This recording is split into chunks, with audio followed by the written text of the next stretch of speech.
बोडेको यो महालक्ष्मी स्थानमा अब जुन बोडेमा जिब्रो छेड्ने छ जिब्रो छेड्ने जात्रा त्यसको अब यहाँ अन्तिम निकाल्ने स्थान चाहिँ यो महालक्ष्मी स्थानमा निकालेर यहाँ सँगैको यो पार्टीमा त्यहाँ लगेर ठोक्छ त्यो सियो होइन।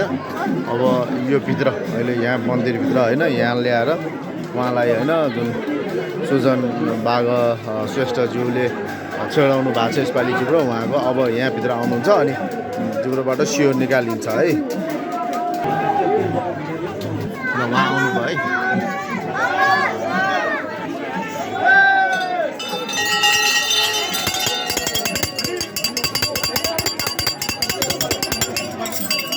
जिब्रोमा जुन छेडिएको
अब बाहिर लगेर ठोकिन्छ यो सियो र रगत आउनु हुँदैन भन्ने पनि कथन छ है। रगत आयो भने चाहिँ अलिकति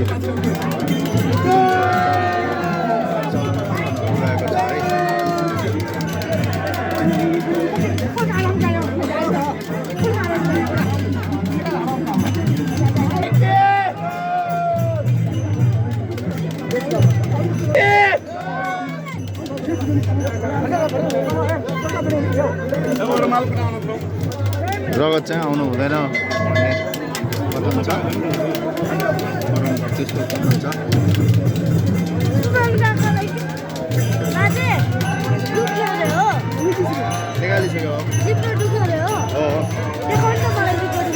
अब अहिले पछि ठोकिन्छ यो किल्लामा ठोकिन्छ। त्यो किल्ला पूजा गरेर घरमा लगेर पूजा गरेर अनि यता ल्याएर यहाँ ठोकेर राखिन्छ। यो किल्लाहरू छ नि यहीँ ठोकेर राखिन्छ। यो नयाँ बनायो भने 2 वर्षको छ। यो 2 वर्षदेखि यही सुजन बागजीले गर्नुभएको छ। यो तेस्रो वर्ष हो भने उहाँको बुवाले 7 वर्ष उहाँको ठुलो बुवाले नमस्ते ठुलो बुवाले 12 वर्ष 12 पटक चाहिँ छेड्नु भएको। जोजलोपा हजुर आराम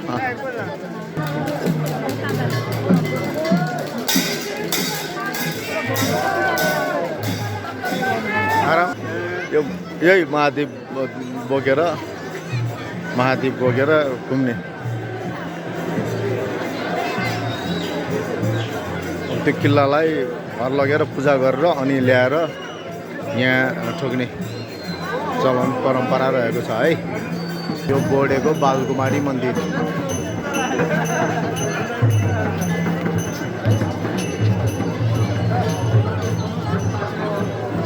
बोडे बालकुमारी मन्दिर।